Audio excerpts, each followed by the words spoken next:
Convert किया जा सके। ऐसा क्यों कह रहा हूं मैं? The reason behind, because every business idea may or may not be, because of कम कहते हैं कि this idea is doable, manageable. कुछ होते हैं डूएबल नहीं है, मैनेजेबल नहीं है, इकोनॉमिकल नहीं है, प्रॉफिटेबल नहीं है, वायबल नहीं है। तो हर आइडिया जरूरी नहीं है कि वो बिजनेस अपॉर्चुनिटी भी है। लेकिन आपको अगर उसको बिजनेस अपॉर्चुनिटी में कोई देखना है तो you have to consider a couple of thing fit. ये स्ट्रेटेजी बेसिकली क्या होती है? तो स्ट्रेटेजी है, जस्ट मोमेंट प्लीज।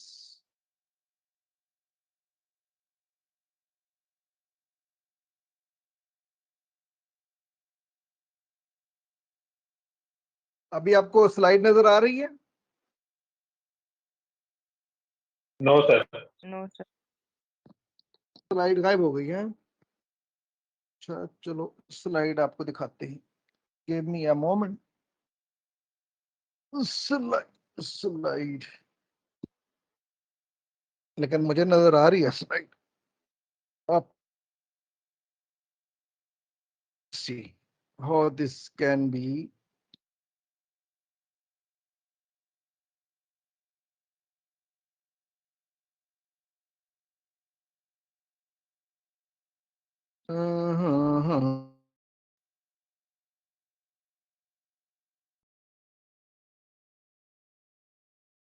जी अब बताइए, स्लाइड नजर आ रही है आपको?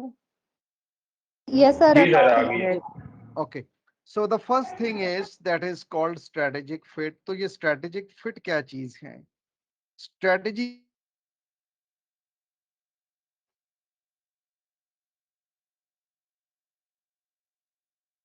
स्ट्रेटेजी को आसान भाषा में, लैंग्वेज में क्या कहेंगे? Sir planning. प्लानिंग। अच्छा, ये प्लानिंग नहीं है।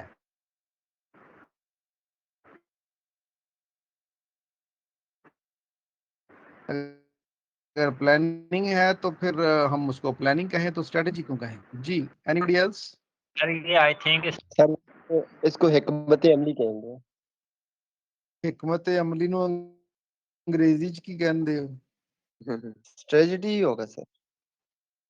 हिकमत अमली, इसको कहते हैं कोर्स ऑफ एक्शन। कोर्स हाँ, ये ऑफ भी है। एक्शंस, यानी कि एक्शंस का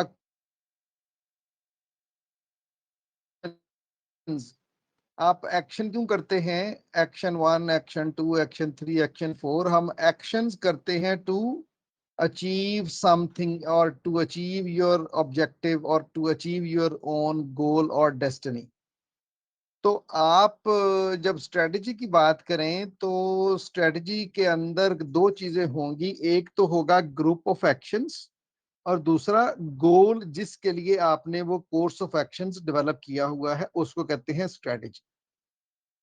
तो आपका जो आइडिया है वो देखे क्या वो स्ट्रेटेजिकली फिट है या नहीं, यानी क्या वो कौन से ग्रुप ऑफ एक्शंस हैं जो इनकॉर्पोरेट करने के बाद आप वो गोल अचीव कर सकेंगे कि नहीं। तो आपका जो है ना वो स्ट्रेटेजिक फिट होना चाहिए या स्ट्रेटेजिकली फिट होना चाहिए आइडिया।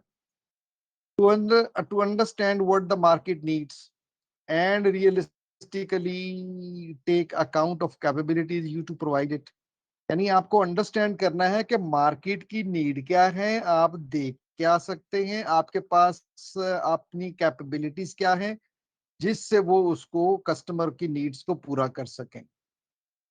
यानी कि एनर्जी क्राइसिस है और आप हैं, क्या आपके अंदर इतनी कैपेबिलिटीज हैं कि आप रिसोर्सेज को कैपिटलाइज कर सकें, अपने फाइनेंसेस एक्वायर कर सकें, प्रोडक्ट मैन्युफैक्चर कर सकें, प्राइसिंग सेट कर सकें, डिस्ट्रीब्यूट कर सकें, प्रॉफिट कमा सकें। तो वो पहला क्या हुआ? स्ट्रेटेजिक फिट होना चाहिए। यानी वो आइडिया जो कि सही मानों में आप बिजनेस में कन्वर्ट कर सकें अपने गोल्स अचीव करने के लिए। तो अगर वो आपकी उसके अंदर आता है, यानी कि आप एक्शंस करें तो किसी मंजिल पे पहुंच सकते हैं। मसलन आपने पता ही नहीं है कि आपने जाना किधर है, लेकिन मोटरवे पे आपने गाड़ी डाल दी है, तो आप गाड़ी दबाए जा रहे हैं, भगाए जा रहे हैं, 110-120 की स्पीड पे जा रहे हैं, तो क्या आप मंजिल पे पहुंच जाएंगे? क्योंकि आपको मंजिल का पता ही नहीं है, गोल का पता ही नहीं है, डेस्टिनी का पता ही नहीं है, तो इसलिए आपको डेस्टिनी का पता होना चाहिए।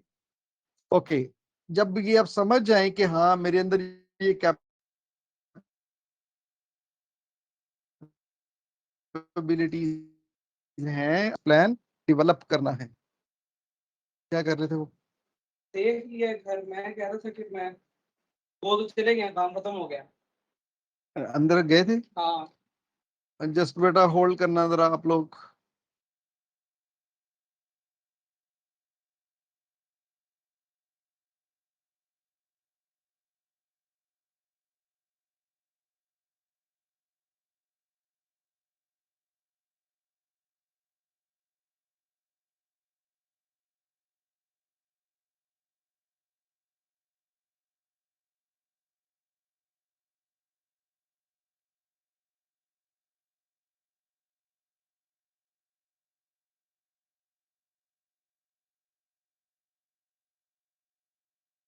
कि you have to develop a business plan that actually helps develop an idea into an opportunity, यानी कि वो अपने बिजनेस आइडिया, अपना आइडिया को अपॉर्चुनिटी में जो कन्वर्ट करने का पूरा डॉक्यूमेंट तैयार करते हैं, जो कि मैंने आपको पिछली क्लास में दिखा दिया था।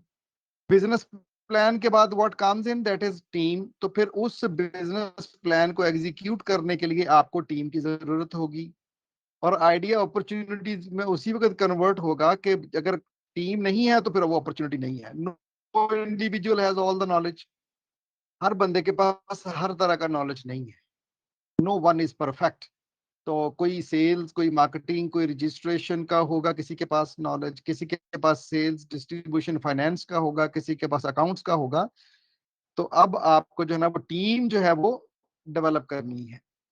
फिर उस टीम के अंदर एक शख्स जो है वो लीडर का रोल प्ले करेगा। Once you have a team, the right leadership is essential to guide the development from idea to opportunity. तो एक आदमी होगा वो लीड करेगा उस टीम को। फिर नेक्स्ट में जो है वो रिसोर्सेज है। The planning process will give you a good idea of the resources. तो आप किसी भी आइडिया को बिजनेस अपॉर्चुनिटी में कन्वर्ट करने के लिए ये कुछ एलिमेंट्स हैं जो आपको कंसीडर करना होते हैं। स्ट्रेटेजिक फिट, यानी ग्रुप ऑफ एक्शंस डुएबल हैं, बिजनेस प्लान डेवलप करने हैं, रिसोर्सेज के बारे में आपने टोटल डिस्कस करना है। Action of the founding team, जो आपके साथ 3-4 लोग होंगे। If you want to go fast, ये मैंने लास्ट टाइम भी डिस्कस किया था, तो फिर अकेले जाएं। अगर ज्यादा दूर तक जाना है लेके जाएं। Going it alone is hard, अकेले जाना मुश्किल होता है। So invest in the align team.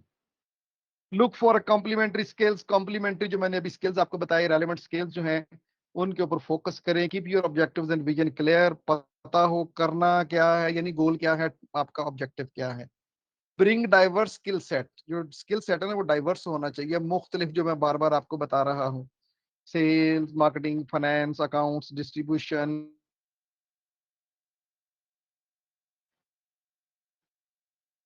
So then prioritise passion for the problem you are solving. तो जो आप बेसिकली प्रोडक्ट या सर्विसेज प्रोड्यूस करना चाह रहे हैं उसको आप पैशन के अंदर कन्वर्ट करके प्रायोरिटाइज करें। जी प्लीज रीड। जब टीम बनानी होगी तो कैसे टीम बनाएंगे? कोई भी वन बाय वन प्लीज इसको रीड करें। Find out peers in the startup community and network with them. इसको एक्सप्लेन भी करते जाएं, चूंकि आप तुम्हें भी एक्सप्लेन कर सकते हैं। क्या मतलब है इसका? तो इसका मतलब है शुरू में मतलब peers में लोगों को देखें, एक से ज्यादा लोगों को देखें कम्युनिटी में, और उसके बाद उसका एक नेटवर्क बनाए जो आपने काम करना है उसमें जो आइडियाज हैं उसके हवाले से। अच्छा, इसमें ये कहना है कि आप ऐसे लोगों को तलाश करें जो कि स्टार्टअप कम्युनिटी में हों। यानी कि वो लोग जिन्होंने स्टार्टअप कम्युनिटी वो है, कम्युनिटी है, वो लोग हैं जो कि मिसाल के तौर पे आपके एरिया में आप ऐसे 10 लोगों को जानते हैं जिन्होंने नया नया बिजनेस स्टार्ट किया है। वो 10 लोग जो हैं उनका वो स्टार्टअप था। तो वो एक कम्युनिटी है, उनके अंदर से जो है ना वो आप लोग हैं कि हमें ये प्रॉब्लम आया था, इसको ऐसे ठीक कर लो, हमें ये रजिस्ट्रेशन का प्रॉब्लम आया था, पेमेंट्स का प्रॉब्लम आया था। तो ये सारे आप उनसे आप बना सकते हैं, पर्सनल नेटवर्क बना ले उनसे जो आपकी हेल्प करते रहेंगे। नेक्स्ट,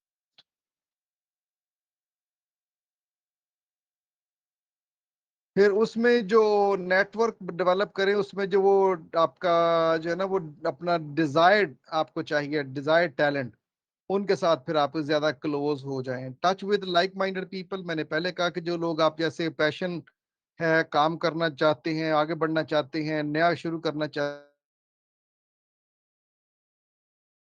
ऐसी सोच रखने वाले लोगों के साथ कनेक्टेड रहें और उनके साथ स्ट्रॉन्ग मीनिंगफुल रिलेशंस डेवलप करें और राइट पार्टनर चूज करें अपने बिजनेस को आगे लेके जाने में। Promise for people that can personally recommend the most zealous candidates, और ये कमिट करें आप अपने साथ कि ऐसे लोगों को लेंगे कि जो ज्यादा जीलियस हैं, काम करने वाले हैं, मेहनती हैं। Know well before the incorporation, यानी कि आप इनकॉर्पोरेट करने के लिए, बिजनेस स्टार्ट करने से पहले, आइडिया को बिजनेस में कन्वर्ट करने से पहले पूरा पता होना चाहिए, पूरी जानकारी लें। नो वेल, जो भी उसके प्लसेस माइनसेस, जो भी उसके मेरिट्स डिमेरिट्स, जो भी उसके कॉस्ट एंड बेनिफिट, कोई भी उसके एडवांटेजेस डिसएडवांटेजेस, कॉम्पिटिटर्स हो, कस्टमर हो, प्रोडक्ट हो, मैन्युफैक्चरिंग प्रोसेस हो, मशीन्स हो, टेक्नोलॉजी हो, रिसोर्सेज हो, वो तमाम के बारे में पूरा नॉलेज आपके पास होना चाहिए। Mutually share the same ideologies और complementary style of working before agreeing to this professional tie up, ये आप म्यूचुअली शेयर कर ले सबसे। और strong long term capability or else the marriage will fall, कि जब तक आपकी लॉन्ग टर्म कंपेटेबिलिटी नहीं होगी किसी के साथ तो फिर वो शादी आगे नहीं चलेगी। तो ऐसे लोग हों इनकॉर्पोरेट करने के लिए जिनके साथ आप ज्यादा लंबे अरसे तक अपना टाई अप कर सकते हैं, thereby putting the startup's future in jeopardy। Okay, फिर उसके बाद है बूट स्ट्रैपिंग। ये टर्मिनोलॉजीज हैं। बूट स्ट्रैपिंग का मतलब है building a business out of very little and virtually nothing. तो अल्टीमेटली आप चूंकि इसको जीरो से स्टार्ट कर रहे हैं, एक्सपीरियंस कर रहे हैं, तो boot strapping is a situation in which entrepreneur starts a company with the little capital, जिसमें आप हम्बल स्टार्ट करते हैं, थोड़े पैसों से स्टार्ट करते हैं, तो उस सिचुएशन का नाम होता है बूट स्ट्रैपिंग। तो बहुत बड़ी कंपनी नहीं खोल रहे, एक छोटी सी कंपनी अपने घर के एक रूम से, गैराज से आप स्टार्ट कर रहे हैं, तो that is a boot strapping. Founding team formation process is a highly complex, lengthy, dynamic, random and sequential one। तो जो आपने टीम बनानी है ये आसान नहीं है, मुश्किल है। कभी एक साथ मिलेगा, दूसरा मिलेगा, पहला छोड़ जाएगा, तीसरा आएगा। तो ये एक लेंथी प्रोसेस है और ये सीक्वेंस में चलता जाएगा। One day you will become successful to develop a team. और जब आप टीम बनाने की बात करते हैं तो carefully selecting a future co founder is the utmost importance of utmost, यानी कि अल्टीमेटली आपका जो पार्टनर होगा वो ऐसा हो कि जो मतलब आप फ्यूचर में उसके साथ ज्यादा तक वो चल सके। तो सिलेक्ट करते हुए आपको ये देखना है कि यार मैं इसके साथ कितना अच्छा चल सकता हूँ। फॉर दोज टू और more people will spend a considerable amount of time working together and facing a myriad of challenges and obstacles, के जो तकलीफें जो आनी है बिजनेस में, जो चैलेंजेस आने हैं, उनको वो किस तरीके से मैनेज कर सकते हैं, कितना टाइम लगेगा, ये अपने सामने रखते हुए अपने टीम को, मेंबर्स को डेवलप करना है। उसके बाद है external team members. To some extent needs of almost all inputs designated as an external team members. तो कहीं पे आपको एक्सटर्नल टीम मेंबर्स की भी जरूरत होती है, जैसे कोई कंसल्टेंट हो गया, टैक्स के लिए लॉयर हो गया, रजिस्ट्रेशन के लिए कोई आपका एडवाइजर हो गया, तो वो आपके एक्सटर्नल टीम मेंबर्स हो सकते हैं। आप उसके लिए देखेंगे finding outside resources, information, contacts, किस तरीके से आपकी टीम के लिए बेनिफिट हो सकते हैं और काम करें। फिर उसके बाद अपना liaison between teams and the management. तो जो मैनेजमेंट है, आप मैनेजमेंट हैं, जो फिर लोग रखे हुए हैं वो टीम है, इन दोनों के दरमियान में ना प्रॉपर लाइजोन या कनेक्शन या नेटवर्क या स्ट्रॉन्ग रिलेशनशिप होना चाहिए। Work as liaison who conveys the teams findings and questions to another group and gathers that group's input। ये मैंने आपको अभी एक्सप्लेन किया है। Value a team work and management goals and the values, ये हम पिछली डिस्कस कर चुके हैं। Okay, now next, keeping the team together. ये इंपॉर्टेंट काम है कि जो टीम मेंबर्स हैं always important to keep them together. तो उसमें कैसे हो सकता है कि आप जो रिलेशनशिप है, टीम की जो बॉन्डिंग है, उसको एनकरेज करें। यानी आप इंडिविजुअल्स के ऊपर ना जाएं, बल्कि एक टीम कोहेजन, टीम के अंदर हार्मनी, टीम के अंदर बाहमी एतमाद, म्यूचुअल म्यूचुअल ट्रस्ट, वो सब चीजें उस तरीके से आप डेवलप कर लें। वो इम्पोर्टेंट है, क्योंकि अगर टीम है तो लोग कलेक्टिवली, पॉजिटिवली, प्रोडक्टिवली, कंस्ट्रक्टिवली और प्रॉफिटेबली प्रोडक्ट काम करेंगे। अगर वो टीम नहीं है तो फिर मुश्किल हो जाएगा। हमारा कल्चर जो है वो बेसिकली जो है ना, वो पाकिस्तान का कल्चर पता नहीं क्या है, ये इंडिविजुअल है या इंडिविजुअल ही है, मेरा ख्याल टीम का नहीं है। लेकिन अगर आप उधर जाएं अमेरिका में, कनाडा में, तो वहां पे वो इंडिविजुअल्स की बेसिस के ऊपर लोगों को हायर करते हैं, टीम का हिस्सा बनाते हैं। इंडिविजुअल स्किल्स हो, एक्सपीरियंस हो, कैपेबिलिटीज हो। लेकिन अगर आप जापान की बात करें या एशियन कंट्री की बात करें, तो वहां पे ज्यादातर ना वो टीम वर्क के ऊपर जाते हैं कि क्या नया आने वाला शख्स टीम में फिट होगा कि नहीं होगा। अगर वो फिट होता है तो फिर उसको वो हायर कर लेते हैं। तो इसलिए हमारा कल्चर जो है वो ज्यादा टीम के ऊपर जाता है। लेकिन पाकिस्तान इंडिया को निकाल दें, हमारा इसका तो डिफरेंट कल्चर, मिक्स कल्चर है ये। Peer pressure is a strong force and embrace alternative approaches. तो जो पीयर प्रेशर है, यानी कि जो कुलीग काम करते हैं जब इकट्ठे, तो एक दूसरे के ऊपर वो वेट लेते हैं। तो वो जो है ना, वो मतलब काम करता है एक अच्छे तरीके से सिनर्जिस्टिक इफेक्ट के लिए।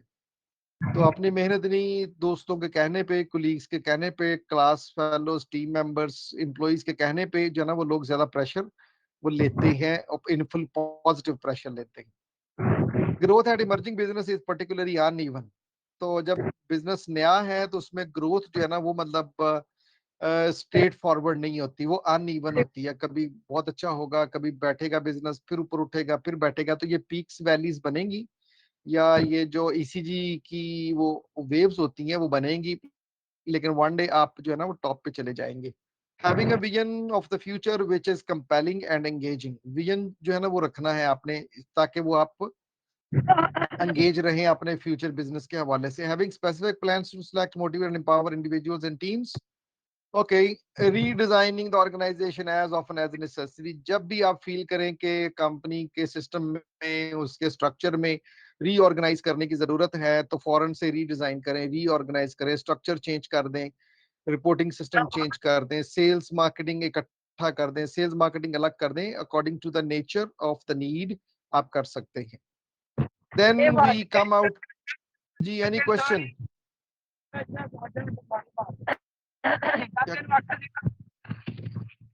भाई कौन लोग हो तुसी?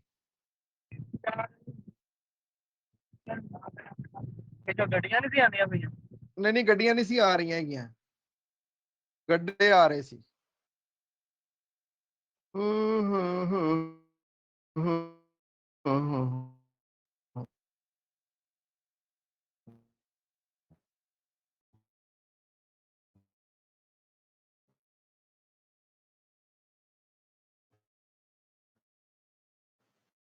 Okay, another one is the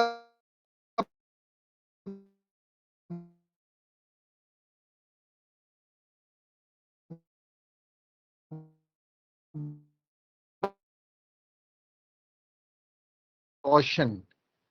exhaustion का मतलब होता है जिसको कहते हैं ना, मैं एग्जॉस्ट हो गया। तो ये फिजिकली एग्जॉस्ट हो जाना, मेंटली एग्जॉस्ट हो जाना, थक जाना, इमोशनली थक जाना, इसको बोलते हैं एग्जॉशन। एग्जॉस्ट, एग्जॉस्ट फैन होता है ना, तो ऐसे ही जब चीज कोई एग्जॉस्ट होती है तो उसको बोलते हैं कंडीशन को बर्नआउट। ये कैसे हो सकती है? ये कंटिन्यूअस स्ट्रेस हो, ज्यादा स्ट्रेस हो, या लॉन्ग टाइम के लिए स्ट्रेस हो, तो उससे इंसान जो है वो मेंटली, फिजिकली और इमोशनली, साइकोलॉजिकली टूट जाता है, एग्जॉस्ट हो जाता है। तो उस सिचुएशन का नाम होता है उसका बर्नआउट। सो एक होता है ऑक्यूपेशनल बर्नआउट, यानी आपके बिजनेस से रिलेटेड। अगर बिजनेस से रिलेटेड जो है वो बर्नआउट है, तो वो आपको एक जो है ना वो स्ट्रेस की तरफ लेके जा सकता है, आपके बिजनेस पे अफेक्ट कर सकता है, इसलिए उसको अवॉइड करने की जरूरत है। और कैसे पता चलेगा कि आप जो है ना वो बर्न आउट हो रहे हैं, तो वो कौन सी सिम्टम्स हैं, साइंस हैं? तो पहला है having no balance between work and personal life. तो आपकी जो आपकी बिजनेस की लाइफ है, जो आपकी फैमिली या सोशल या पर्सनल लाइफ है, उसके दरमियान में जब बैलेंस आउट हो जाए, तो आप समझें कि आप जो है वो बर्नआउट की तरफ जा रहे हैं। Second, adopted a negative outlook about the future, या फिर आपके ज़हन में कोई नेगेटिव हो उस बिजनेस के बारे में या फ्यूचर के बारे में कि यार ये ऐसा ना हो जाए, कहीं इरादे बांधता हूँ, सोचता हूँ, तोड़ देता हूँ, कहीं ऐसा ना हो जाए, कहीं मैं फेल ना हो जाऊं, कहीं ये नाकाम ना हो जाए। तो ये भी एक सोच जो है आपकी, आउटलुक या थॉट जो है फ्यूचर के बारे में नेगेटिव, वो भी आपको बर्नआउट कर सकती है। ये सिम्टम्स हैं। Always playing catch up and missing deadlines, ये भी एक है कि कोई काम आप वक्त पे ना कर पाए, हर काम की डेडलाइन मिस हो जाए। काम करना था 25 को, 30 होगी, अभी तक नहीं किया। तो मतलब अगर आप हमेशा ही कोशिश करते रहें इस बात की, तो मतलब समझ जाएं कि आप, या कोई ऐसा काम जो आप वक्त पे ना कर सकें और उसके लिए आप स्ट्रगल करते रहें, तो इसका मतलब ये हुआ कि आप बर्न आउट हो सकते हैं।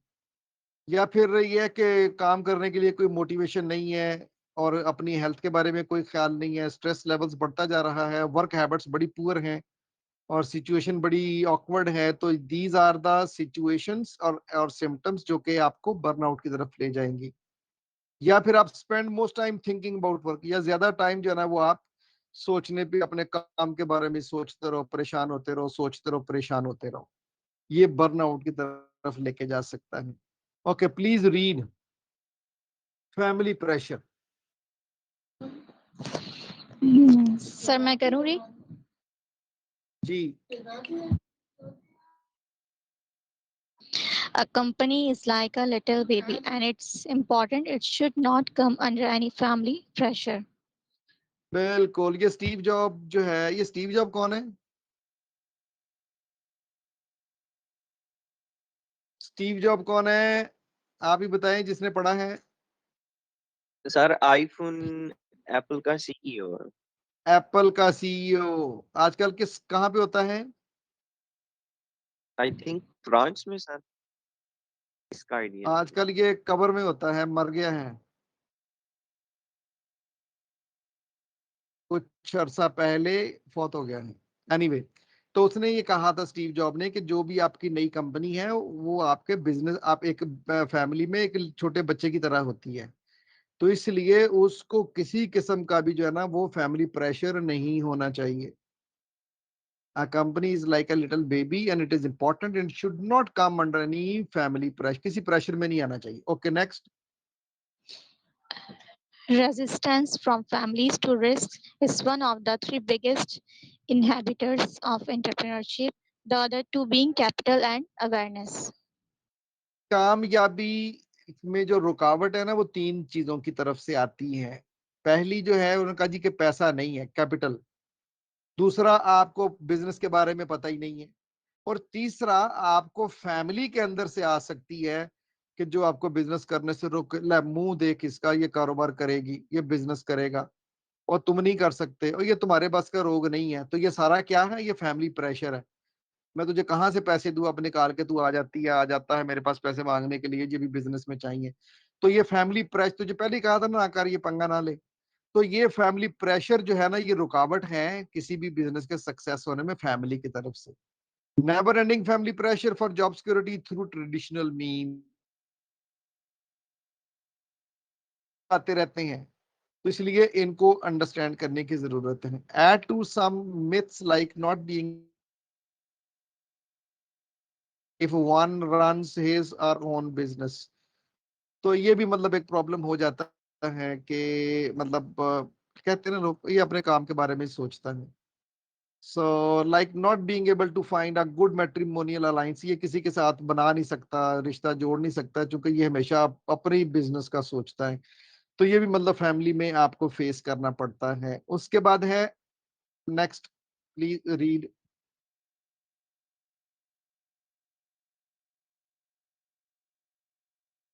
जी, पढ़ो। The interpersonal conflict, a situation in which an individual or group frustrates or tries to frustrate the goal attainment effort of the order.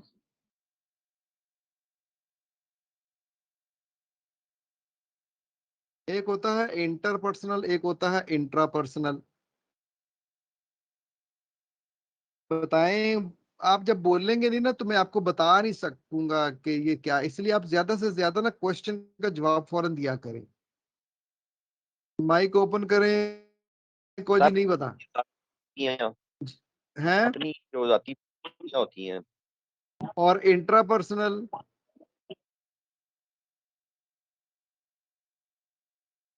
जिसका माइक ठीक है वो बता दे।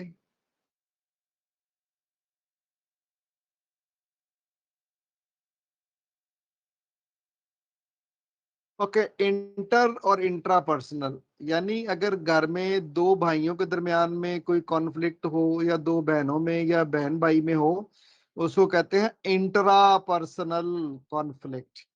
लेकिन अगर किसी शख्स का अपने जात के साथ ही कोई कॉन्फ्लिक्ट हो तो उसको इंटरपर्सनल कहते हैं। तो इस कंडीशन को, इस सिचुएशन को हम बोलते हैं जिसमें कोई भी शख्स जो है वो फ्रस्ट्रेट, मायूस होता है और tries to frustrate the goal attainment efforts to of the other।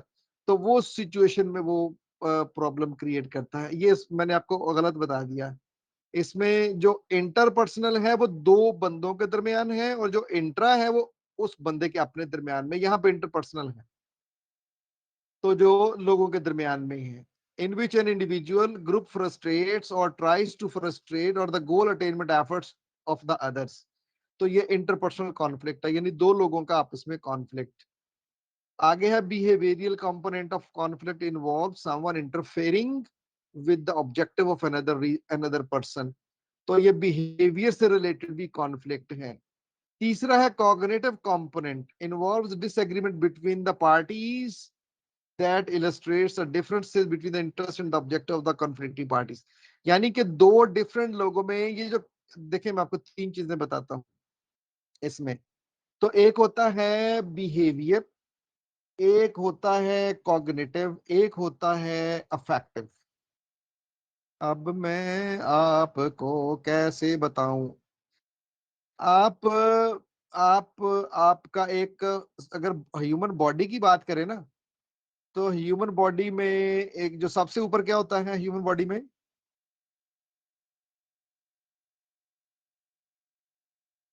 Human body में सबसे ऊपर क्या होता है?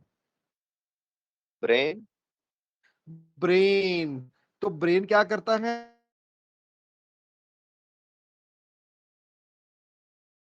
किंग जो है ये कॉग्निटिव कंपोनेंट होता है। मेरी सोच आपकी सोच से नहीं मिलती तो ये कॉन्फ्लिक्ट हो गया। मेरी सोच और है, आपकी सोच और है, मेरे थॉट्स और है, आपके थॉट्स और हैं, तो ये जो कॉन्फ्लिक्ट कौन सा कहलाएगा? Cognitive component. समझ आई कि नहीं? Yes, sir sir. जी एक दफा repeat कर दें प्लीज। यानी दो लोगों के दरमियान में जो सोच का फर्क होता है तो वो कॉन्फ्लिक्ट हो गया ना, तो वो कॉन्फ्लिक्ट बेहतरीन सर। कहलाता है कॉग्निटिव। हाँ जी, हुन दसो समझ आ गई?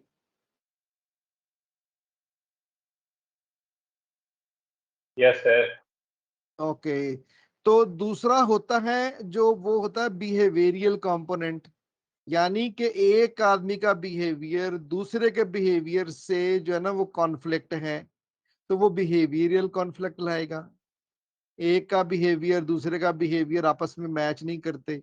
एक स्पेंडिंग माइंडसेट, एक स्पेंडिंग जो है वो ज्यादा है कि ये दूसरा जो है वो मतलब सेविंग ज्यादा है, तो दोनों डिफरेंट है। तो ये बिहेवियर से आप इसको बिहेवियरल कंपोनेंट ऑफ कॉन्फ्लिक्ट कह सकते हैं। और तीसरा होता है affective.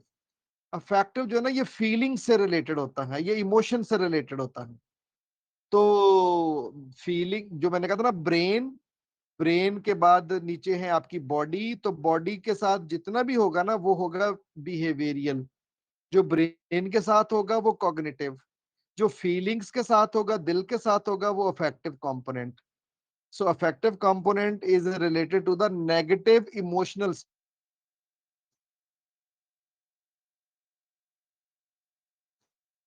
states of the conflicting parties, like conflict with a co-worker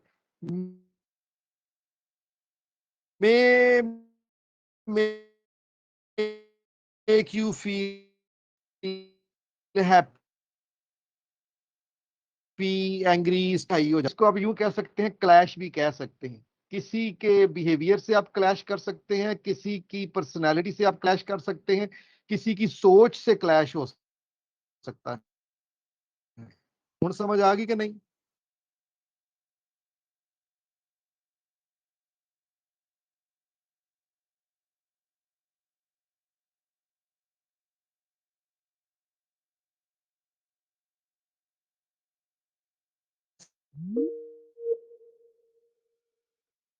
action से रिलेटेड है वो, ऑब्जेक्टिव से रिलेटेड जो है, जो वो बिहेवियरल कंपोनेंट है कॉन्फ्लिक्ट का। हाँ, अब आया यहाँ पे। अब ये पढ़े जी क्या है।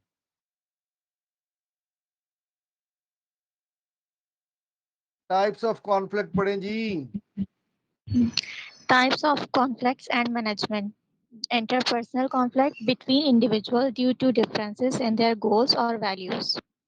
Okay, goals, values, personalities, behaviours, किसी भी चीज का हो, अगर दो लोगों के दरमियान में है तो वो इंटरपर्सनल कॉन्फ्लिक्ट होगा। नेक्स्ट पढ़िए। Intergroup, intragroup conflict within a group or team and maybe groups or department. हाँ, अब यहाँ पे है, अब या तो अगर ये यहाँ पे विद इन अ ग्रुप भी लिखा हुआ है, इसके अंदर एक और वर्ड आना चाहिए था, विद इन अ पर्सन। किसी आदमी का अपने साथ भी कॉन्फ्लिक्ट हो सकता है ना, लेकिन यहाँ पे है एक ग्रुप का कॉन्फ्लिक्ट दूसरे ग्रुप के साथ, तो हम कहेंगे दैट इज इंटर ग्रुप, पर इंटर ग्रुप जब वो कॉन्फ्लिक्ट है। तो इंटर ग्रुप या इंट्रा ग्रुप कॉन्फ्लिक्ट में हम कहते हैं विद इन द ग्रुप और with in the departments, with in the different groups. तो ये आपका इंटर और इंट्रा ग्रुप होगा। जी आगे, इसको आप कैसे मैनेज करेंगे? पहला है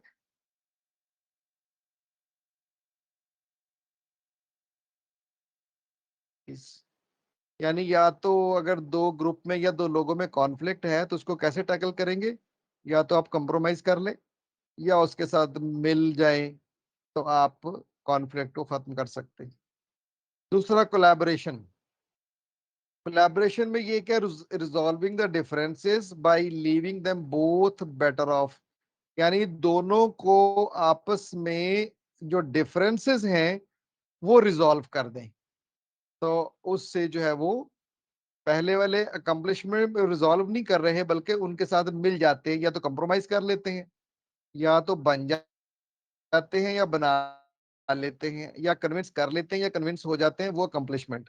कोलैबोरेशन में क्या है, वो जो नुक्ताए आगाज है या नुक्ताए फसाद है, या जो आपका वो कहेंगे बोन ऑफ कंटेंशन है, उसको आप रिजॉल्व करें और उसे आप कॉन्फ्लिक्ट दूर कर सकते हैं।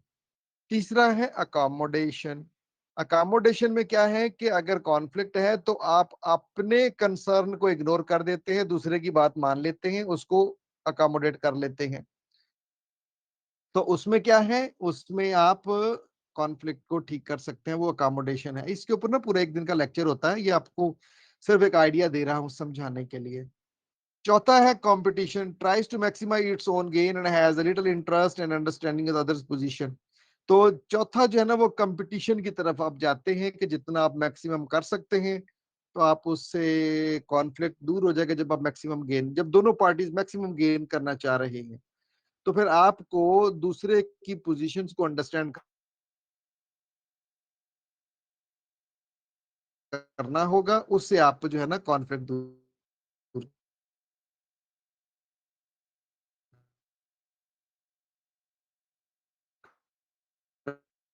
कर सकते। कंपीटिंग है, एक कंप्रोमाइजिंग है, कोलैबोरेटिंग है, अवॉइडिंग है। उसमें अवॉइडिंग नहीं था, अवॉइडिंग है जिसमें आप इग्नोर कर देते हैं। तो कभी मौका मिले तो आप इसको पढ़ लीजिएगा कि कॉन्फ्लिक्ट मैनेजमेंट स्टाइल्स, ये एक ऑक्सिलरी है, ये इस एंटरप्रेन्योरशिप का हिस्सा नहीं है, ये बीच में ऐसे आया हुआ है। ओए, खत्म हो गया। ओके जी, एनी क्वेश्चन?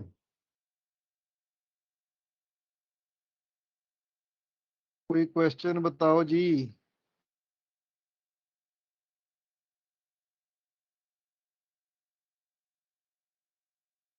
कोई क्वेश्चन नहीं है? नहीं सर, बेसिकली बहुत अच्छा समझ में आ रहा है। ओके महकली?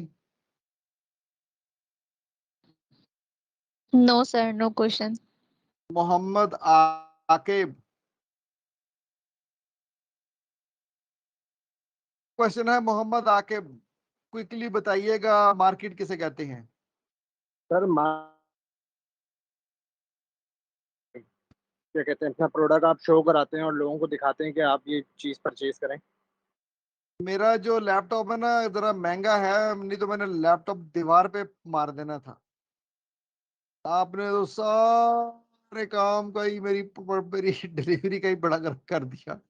चले नहीं किसी सर, और से मसला असल पूछते में हैं। ये है, बारिश बहुत हुई है और नेटवर्क बहुत डिस्टर्ब चल रहा है, आपकी ना आवाज कोई कट बात रही है बात कोई आते बात आते। कोई बात नहीं कोई बात नहीं कोई बात नहीं, मैंने तुझे बर्दाश्त किया, तेरी गलत डेफिनेशन को बर्दाश्त किया, तो आप भी नहीं मेरी थोड़ी सी सख्त मिजाजी को बर्दाश्त करें ना जी। नहीं, ऐसी मारिया? आप-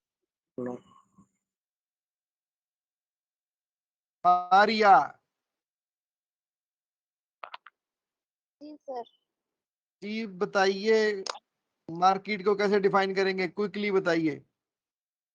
सर मार्केट बेसिकली कस्टमर को कहते हैं। अली रजा? आसान है। जी सर। जी बताइए, आप क्या कहेंगे, how will you define market? विलिंग्स, demands and money. दोबारा बताइए।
के ओके और कस्टमर को अगर हम डिफाइन करना चाहें तो उसकी कुछ स्पेसिफिकेशन है, जस्ट लाइक कस्टमर की वांट हो, किसी भी शख्स की वांट हो कोई भी चीज परचेज करने के लिए, यानी और उसके कस्टमर उसको कहेंगे, सुने, मार्केट की डेफिनेशन आपने बिल्कुल ठीक बताई। Market is a group of people, group of customers. आप यूं कहें कि group of people who are with the needs, wants, demands, value and willing.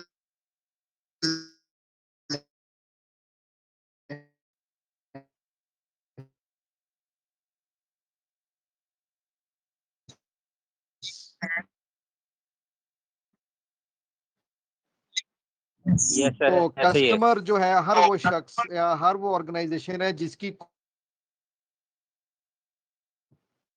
Tausif ji Emal Malik.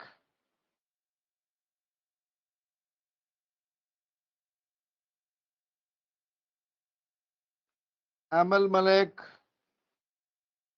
Nighat Rasheed sir. जी, नाम क्या आपका? अमन मलिक। जी आप करेंगे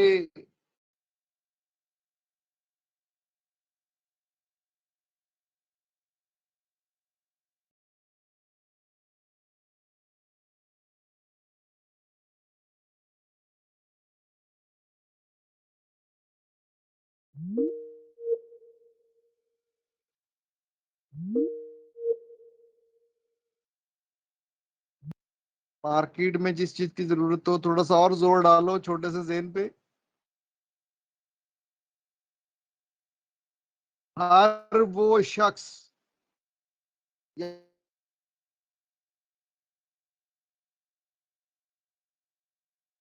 हो या जिसकी कोई नीड हो, उस नीड के पूरा करने के लिए वांट हो यानी डिमांड हो, उसके पास पैसा हो, उसके पास विलिंगनेस भी हो यानी रेडी भी हो, तो उस शख्स या उस कंपनी को कहेंगे कस्टमर।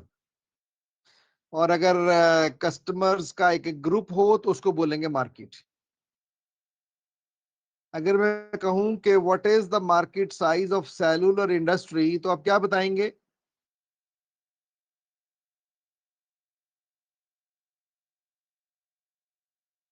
जी आकिब।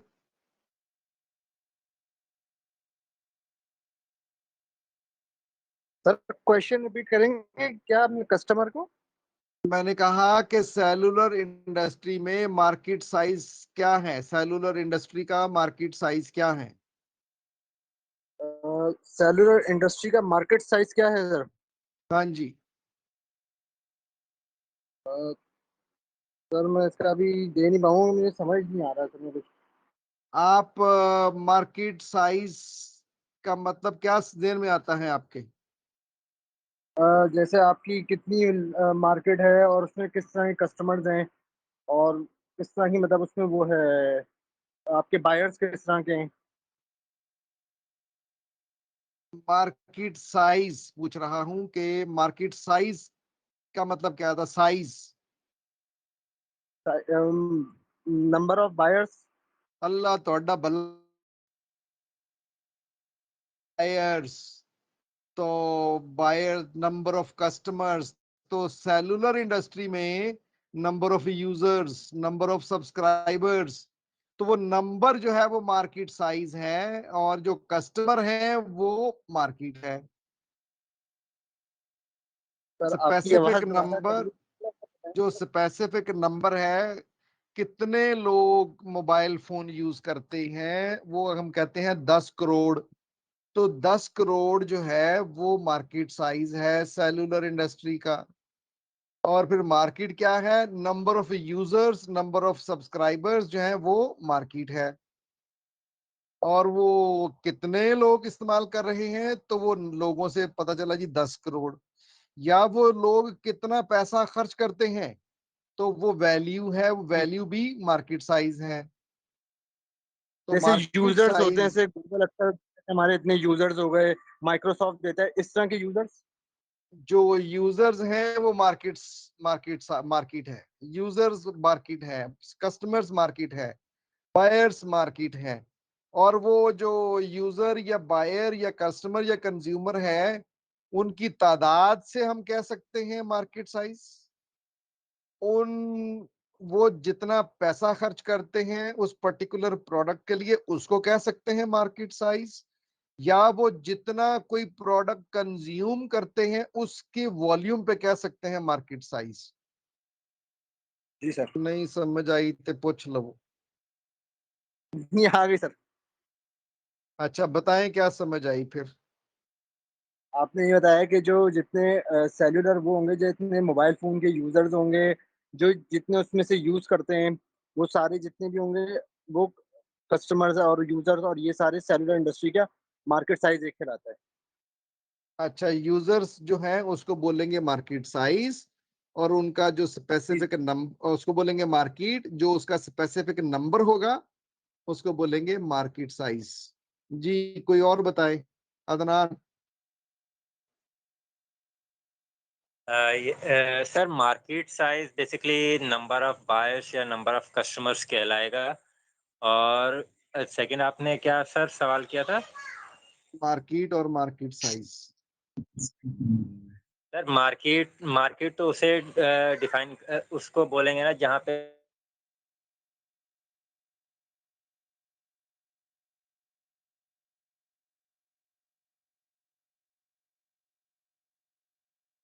मार्केट साइज कहलाएगा। अच्छा, एक मिनट, यहाँ पे ना इसके अंदर वो व्हाइट बोर्ड भी आता था, तो मैं आपको व्हाइट बोर्ड से थोड़ा सा समझा दूं। इसके अंदर व्हाइट बोर्ड, हाँ हाँ हाँ हाँ हाँ हाँ, व्हाइट बोर्ड एप्लीकेशन में था व्हाइट बोर्ड। यहाँ पे कहीं नजर आ रहा है आपको व्हाइट बोर्ड? अच्छा चलो, मैं व्हाइट बोर्ड यहाँ से इसको करके यहाँ पे आता हूँ व्हाइट बोर्ड शेयर में। ये लो जी, व्हाइट बोर्ड आ गया।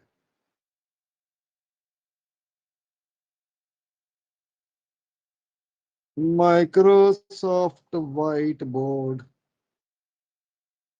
लो जी, न्यू व्हाइट बोर्ड ले लेते हैं जी।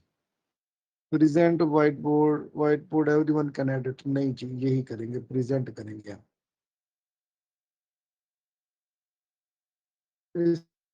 इसको हम जरा निकाल देते हैं, और यहाँ पे हम ये पीपल को भी निकाल देते हैं। अच्छा जी, ऐसे ही कर लेते हैं। ओके, अब यहाँ पे हम देखते हैं कि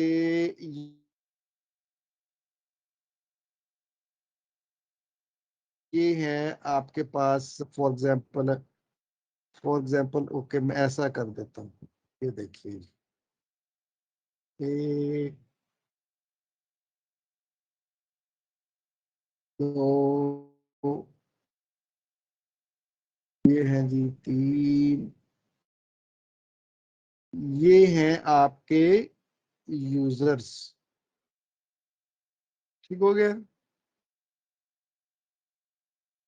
ये हैं यूजर्स, और इसको हम बोलते हैं मार्केट। हैं, बोलें जी, मुझे आवाज नहीं आ रही।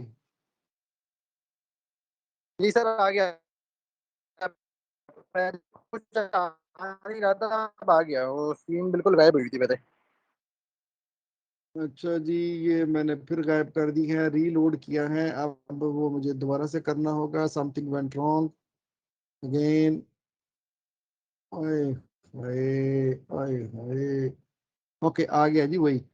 अच्छा, अब ये देखिए, ये तीन, ये क्या है, कस्टमर या यूजर्स।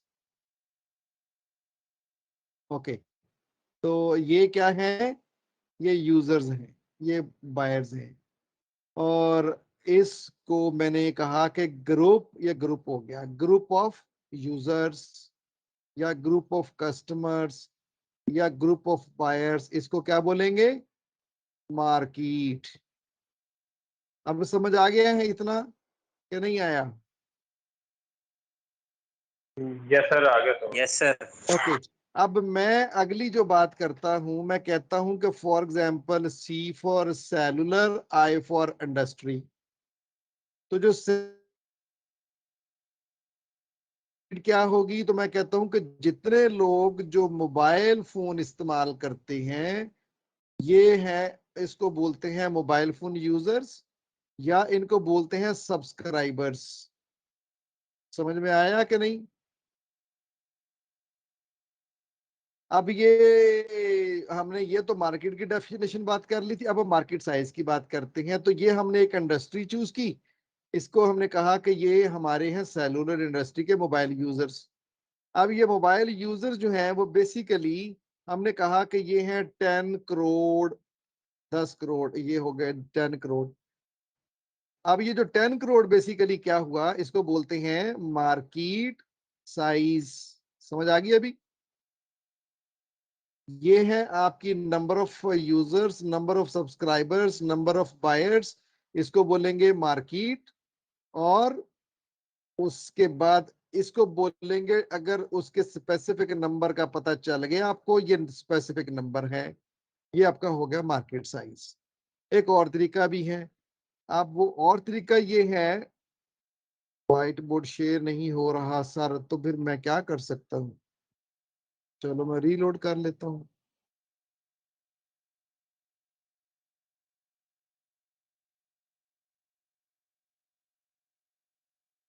Try again.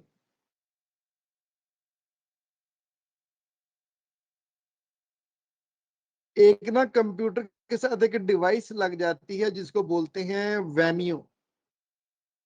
अस्सलाम वालेकुम सर, अब मैं जवाब दूं आपके सलाम का या मैं इधर फोकस करूं? ओके, दूसरा ये है कि ये जो मोबाइल फोन यूजर्स हैं 10 करोड़, ये मुफ्त में इस्तेमाल करते हैं?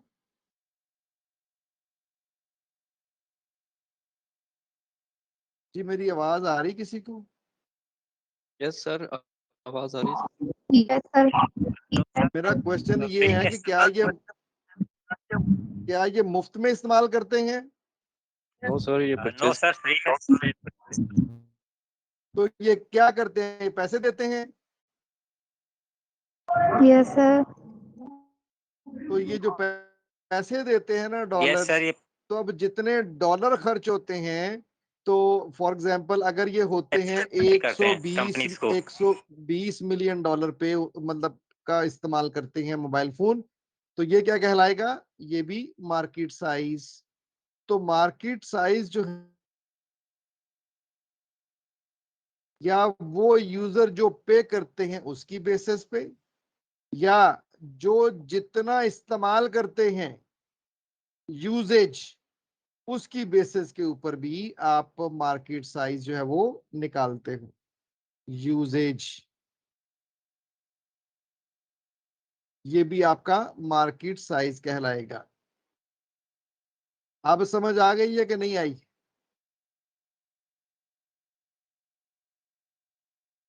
लेस और सिलेक्ट। अच्छा, अब मैं इसको क्लियर करूंगा। क्लियर कैसे करना? क्रिएट कैसे क्रिएट करना है? यहाँ पे क्या है? Clear clear clear clear clear clear clear का ऑप्शन किधर है जरा? अच्छा जी, स्पेस क्लियर कैनवस। लो जी, क्लियर हो गया, इसको क्लियर कर देते हैं। अब हम इसको जरा इस पे ले आते हैं, फिर टू स्क्रीन। ओके, अभी मुझे बताएं, आपको मार्केट साइज की समझ आ गई?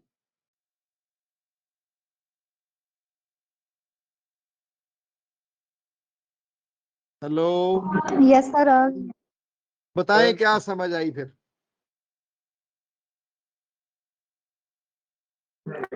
सर आपने पहले बताया है भी जो इस्तेमाल करने वाले लोग होंगे यूजर्स, और जो इस्तेमाल करेंगे उनसे मार्केट बनेगी। फिर आगे जो यूजर्स होंगे वो कितने, यानी कि कितने लोग इस्तेमाल करेंगे, कितनी चीज इस्तेमाल होगी, उस हिसाब से मार्केट साइज बनेगा। तो ओके, आप वो खर्च करके बताएंगे। मार्केट को डिफाइन करें पहले। Number of customer sir sir. Group of customer और customer buyers. Number of customer, group of customers. Okay, अब मार्केट साइज कैसे कैलकुलेट हो सकता है? सर कस्टमर्स जो चीजें खरीदते हैं किस कस्टमर्स के तादाद में चीजें नम खरीदते हैं। हैं? कस्टमर जो चीजें खरीदते हैं वो किस तादाद में खरीदते हैं, उससे हम डिफाइन कर सकते हैं, या फिर वो कितनी मनी। और तीसरा,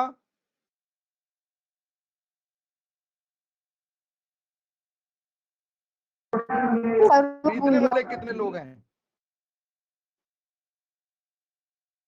वो खरीदने वाले कितने ओके लोग सर। हैं उससे, और वो कितना खरीदते हैं उससे, और खरीदने के लिए कितना पे करते हैं उससे, ये तीनों से मार्केट साइज डिफाइन हो सकता है। अच्छा, अब मैं आपसे पूछता हूं अभी कि जो अपना होंडा यूजर्स हैं, होंडा की मार्केट का आप किस तरह से मार्केट साइज निकालेंगे?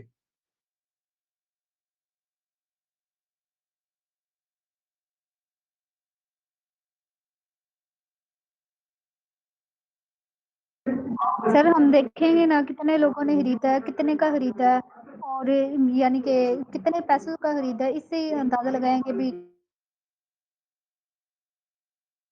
12 से तीनों बताएं। सर खरीदने वाले लोग कितना खरीदते हैं वो वाले, और कितना खर्च करते हैं वो। हाँ, हाँ। या तो आप कितना कितना खरीदा, या कितने में खरीदा, या कितनों ने खरीदा, समझ आ गई? ओके, अभी शुगर इंडस्ट्री का मुझे बताएं मार्केट साइज कैसे आप निकालेंगे?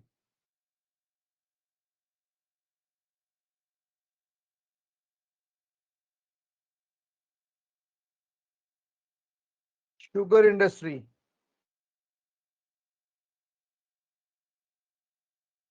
आप सोचें 3 इंडस्ट्री का, मुख्तलिफ इंडस्ट्रीज का सोचें। 5 मिनट का ब्रेक दे रहा हूं, 5 मिनट के बाद फिर मैं आपसे पूछूंगा, ठीक है? Okay sir.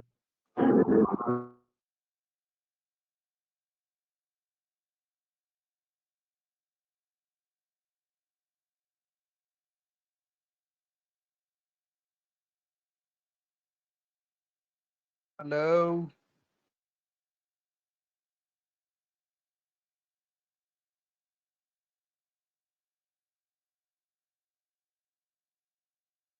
सवाल पूछ रहा हूँ, बताओ ना यार, जो मैं बता के गया था, आवाज आ रही है मेरी? जी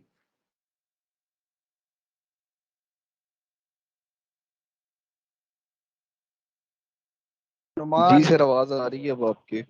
हाँ बताइए, कैसे कैलकुलेट करेंगे एग्जाम्पल के तौर पे?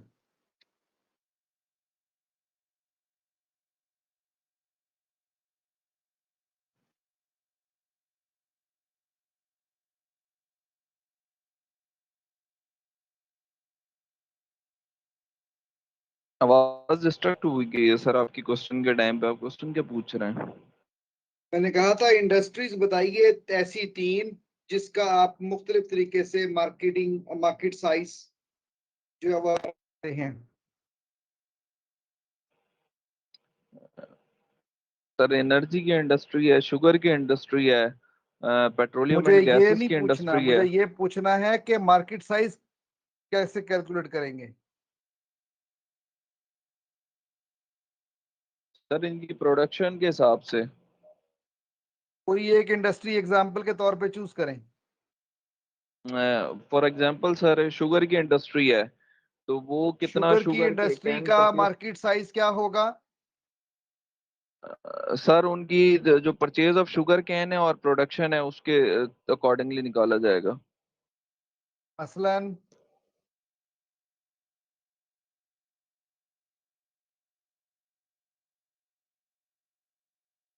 यानी कितनी शुगर सारी शुगर मिल्स मिलके पाकिस्तान में प्रोड्यूस करते हैं एवरेज में, या कितने टन शुगर या कितने रुपयों की शुगर कंज्यूम होती है साल में, तो वो आपका मार्केट साइज होगा। जी, anybody else in another industry? क्योंकि सब जगह पे आपको कस्टमर के बारे में नहीं पता चलेगा। मसलन कार्बोनेटेड ड्रिंक्स बनाने वाली कंपनीज जो हैं, उनके यूजर्स का नहीं पता चलेगा भी कितने लोग जो हैं वो मतलब कार्बोनेटेड ड्रिंक्स पीते हैं, लेकिन ये जरूर पता चल जाएगा भी कितनी कार्बोनेटेड ड्रिंक्स पी जाती है पाकिस्तान में साल में। तो उससे आपने मार्केट साइज कैलकुलेट कर सकते हैं। जी, और कोई पूछे मुझसे कोई सर एग्जांपल मैं बताऊंगा। मेडिसन का बता दें, मेडिसन का मार्केट साइज किस, कैसे निकालेंगे? दोबारा बताएं।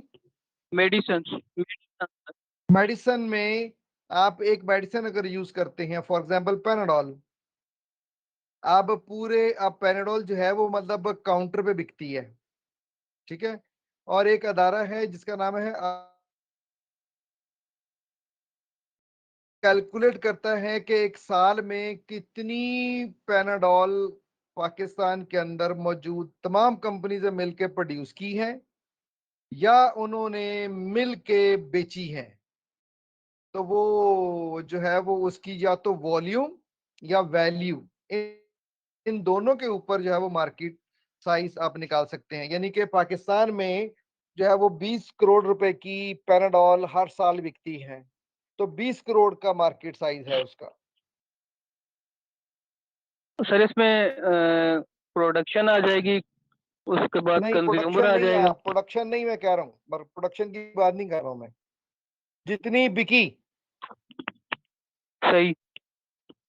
अब मैं लेकिन आपको सर वो बताऊं खरीदने कि वाले भी तो पहले आप आएंगे। ये देखें ना, सुनो तो ले ना मेरी गल। पैनाडोल या पैनाडोल के अंदर है पैरासीटामोल। पैनाडोल एक कंपनी बनाती है पैनाडोल के नाम से, एक बनाती है कालपोल के नाम से, एक बनाती है किसी और नाम से। तो पाकिस्तान में 850 कंपनियां टोटल हैं। 250 कंपनियां बनाती हैं पैनाडोल और बेचती हैं पैनाडोल, जी सर। और जितनी वो बेचती हैं वो मेडिकल स्टोर पे जाके बिकती है। तो उन्होंने इस साल कितनी कंपनीज ने कितनी पैनाडोल बेची, कितने रुपयों में बेची, तो वो जो रुपए हैं उससे पता चल जाएगा जी। 20 करोड़ की पैनाडोल हर साल बिकती है पाकिस्तान में, तो 20 करोड़ मार्केट साइज है। सर ये कौन सा इदारा है जो हमें बताएगा? IMS। IMS सर इसमें क्या चीज? इसमें कितने फैक्टर आ जाएंगे? Factor of what? मतलब सर कितने लोग ये बना रहे हैं और कितने लोग खरीद रहे हैं? आप बनाने को, हाँ बनाने का पता चल गया आपको कि मैंने कहा 250 कंपनियां बनाती हैं और बेचती हैं। और जब बेचती हैं तो वो मतलब कंप्यूटर के थ्रू ही बेचती है ना, इनवाइस बनती है ना उनकी, और मेडिकल स्टोर वाले खरीदते हैं। तो मेडिकल स्टोर वालों को इस साल में कितनी सेल हुई उनकी, सही। तो सेल की बेस पे पता चल जाएगा जी। यहाँ पे 20 करोड़ की सेल होती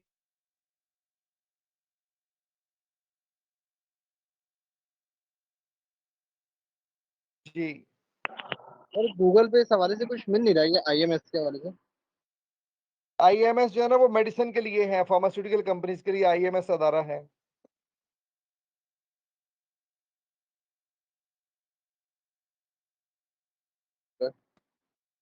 वेबसाइट ही होती है इनकी। IMS जो है ना वो सर्वे कराते हैं। जी सर। IMS सर्वे के नाम से आप लिखेंगे, इसको बोलते हैं अब मार्केट सर्वे। तो ये पूरी दुनिया के अंदर जो है ना वो मार्केट रिसर्च करके उसका डेटा जो है वो बेचती हैं।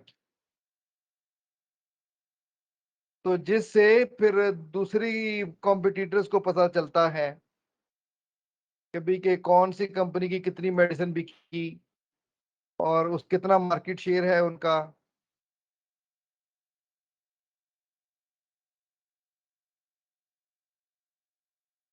सर्च करने के बाद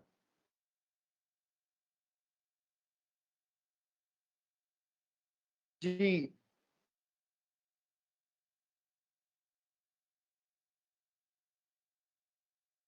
any question? No sir.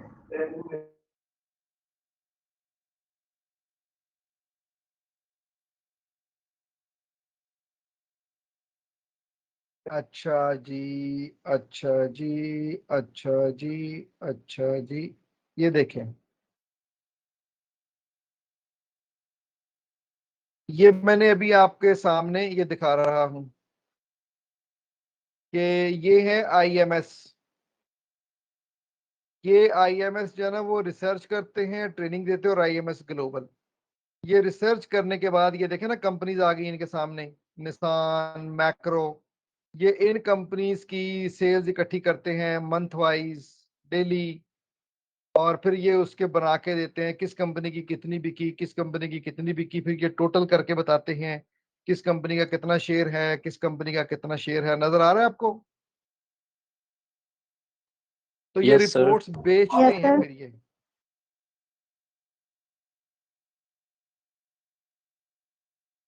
Okay, समझ आएगी कि नहीं आई अभी भी?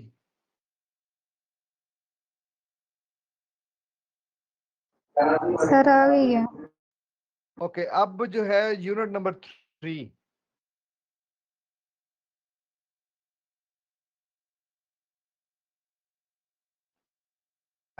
है regarding business model and business के। तो मॉडल की जब बात करते हैं तो उसमें कितने ही मॉडल्स हमारे पास होते हैं स्ट्रेटजीज बनाने के लिए। सबसे पहले हमने कहा कि आप इसका बिजनेस मॉडल सर कंप्लीट होता 8 है बज गए हैं, अगली क्लास के लिए ना रहे। चलो अगली क्लास में रख लेते हैं, यूनिट 3 अगली क्लास में स्टार्ट करेंगे। तो अभी क्या छुट्टी का इरादा है? जी सर बिल्कुल। जी, और कौन लोग हैं जो चाहते हैं कि जी बस किया जाए? यस सर, बस अब छुट्टी दे दें। छुट्टी दे दें। ओके जी, 2 आ गए, 2 पे तो नहीं मैं फैसला करूंगा।